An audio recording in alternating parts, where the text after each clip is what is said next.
لو يجدون ملجأ أو مغارات أو مدخلا لولوا إليه وهم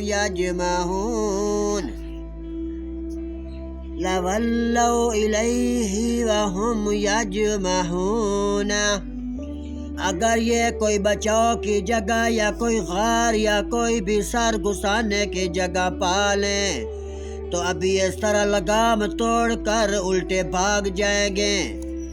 وَمِنْهُمْ مَنْ يَلْمِزُكَ فِي الصَّدَقَاتِ فَإِنْ أُوتُوا مِنْهَا رَضُوا وَإِنْ لَمْ يُعْطَوْا مِنْهَا اِذَا هُمْ يَسْخَطُونَ۔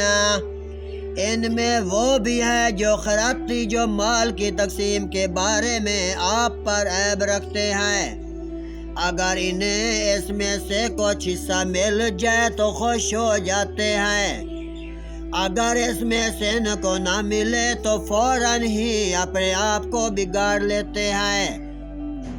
وَلَوْ أَنَّهُمْ رَضُوا مَا آتَاهُمُ اللَّهُ وَرَسُولُهُ وَقَالُوا حَسْبُنَا اللَّهُ سَيُعْطِينَا اللَّهُ مِنْ فَضْلِهِ وَرَسُولُهُ إِنَّا إِلَى اللَّهِ رَاغِبُونَ۔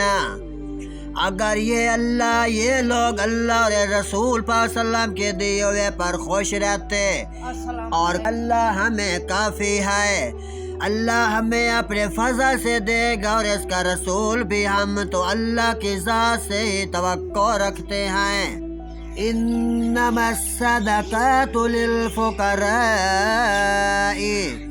والمساکین والعاملین علیہا والمؤلفۃ قلوبہم وفی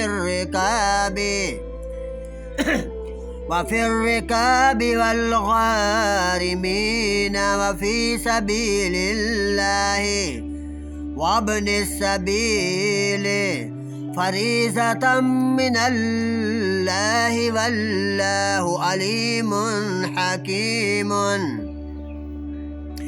صدقے صرف فقیروں کے لیے ہیں، مسکینوں کے لیے اور ان کے وصول کرنے والوں کے لیے، اور ان کے لیے جن کے دل پر چائے جاتے ہوں اور گردن چھڑانے میں، اور قرض داروں کے لیے اللہ کی راہ میں، اور راہ رو مسافروں کے لیے فرض ہے اللہ کی طرف سے، اللہ علم و حکمت والا ہے۔ صدق اللہ العظیم، صدق الرسول النبی الکریم۔